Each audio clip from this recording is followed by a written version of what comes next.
Assalamualaikum warahmatullahi wabarakatuh. Wahai sahabat muslim yang beriman, selamat datang kembali di channel Amalan Akhirat. Allahumma salli ala Sayyidina Muhammad wa ala ali Sayyidina Muhammad. Kiamat menjadi hari yang ditakuti oleh umat manusia. Bagaimana tidak, ketika hari itu tiba, berarti menandakan berakhirnya peradaban dunia. Setelah kiamat terjadi, manusia akan kembali dibangkitkan di padang mahsyar. Dalam sebuah surat di dalam Al-Quran telah dijelaskan bahwa manusia akan dibangkitkan dengan wajah yang berbeda-beda sesuai dengan amalan yang mereka lakukan selama di dunia. Bagi orang yang banyak berbuat dosa, maka akan dibangkitkan dengan wajah yang hitam dan suram. Namun, ada pula yang dibangkitkan dengan wajah putih berseri dan ceria karena amalan yang telah mereka kumpulkan selama di dunia. Lalu, siapa sajakah orang yang akan dibangkitkan dengan wajah berseri lagi ceria tersebut? Adapun orang-orang yang kelak di padang mahsyar, wajahnya akan cerah seperti cahaya. Yang pertama, orang yang jika mendengar azan segera mengambil air wudhu. Orang yang pertama dibangkitkan dengan wajah ceria saat hari kiamat adalah orang yang jika mendengar azan bergegas untuk segera mengambil air wudhu. Rasulullah SAW pernah bersabda bahwa jika hari kiamat telah tiba, maka Allah Subhanahu wa Ta'ala akan mengumpulkan suatu kaum yang wajahnya laksana bintang-bintang di angkasa, dan para malaikat bertanya kepada mereka, apa amalan yang kalian kerjakan selama hidup di dunia? Mereka pun menjawab, setiap kami mendengar azan, segera kami bergegas mengambil air wudhu atau bersuci.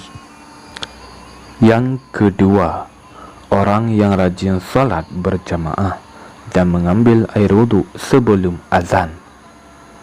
Selain golongan yang tadi, ada pula golongan orang yang wajahnya ceria saat dibangkitkan di hari kiamat, yakni mereka yang rajin salat berjamaah dan mereka berwudhu sebelum azan berkumandang.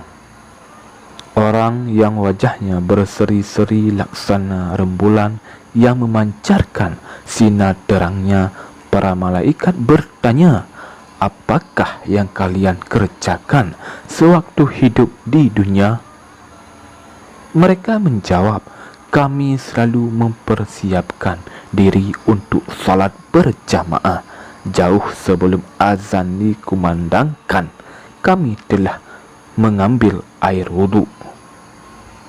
Yang ketiga, orang yang saat waktu salat tiba telah berada di masjid dan berwudhu sebelum azan berkumandang. Orang terakhir yang datang dengan wajah ceria saat hari kebangkitan adalah mereka yang saat waktu salat tiba sudah berada di masjid dan mereka berwudhu sebelum azan berkumandang. Mereka akan datang dengan wajah berseri-seri laksana matahari yang memancarkan cahaya terang benderang. Seperti biasa, para malaikat pun bertanya kepada mereka, amalan apa yang telah kalian lakukan selama hidup di dunia?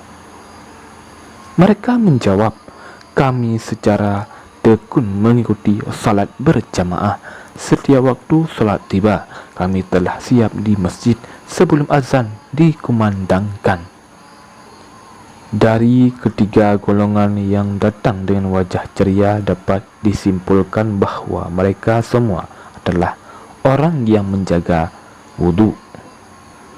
Seperti yang kita ketahui bahwa wudhu menjadi salah satu hal untuk mensucikan diri sebelum melaksanakan salat. Selain itu, berwudhu juga dilakukan ketika hendak menyentuh Al-Quran yang menjadi kitab suci umat muslim. Di dalam hadis diriwayatkan oleh Bukhari juga dijelaskan bahwa Rasulullah SAW dapat mengenali umatnya yang memiliki wajah putih berseri karena mereka selalu menjaga wudhunya. Tidak hanya wajah mereka yang bercahaya, tetapi juga tangan, kaki, dan dahinya. Maka beruntunglah bagi kaum muslimin yang senantiasa menjaga wudhu mereka selama hidup mereka di dunia. Hal itu dikarenakan wudhunya tersebut dapat menjadi penerang bagi dosa-dosa kecil yang pernah diperbuat selama di dunia. Demikianlah golongan-golongan orang yang dibangkitkan dengan wajah ceria dan penuh cahaya saat hari kiamat kelak. Wahai sahabat muslim yang beriman, marilah sama-sama kita senantiasa untuk menjaga air wudhu setiap saat, kapanpun, dimanapun kita berada.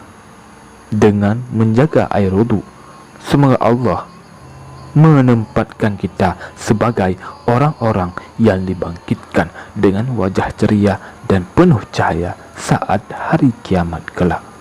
Saya akhiri, wabillahi taufiq wal hidayah. Wassalamualaikum warahmatullahi wabarakatuh.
Gampangnya menggunakan aplikasi Tokopedia.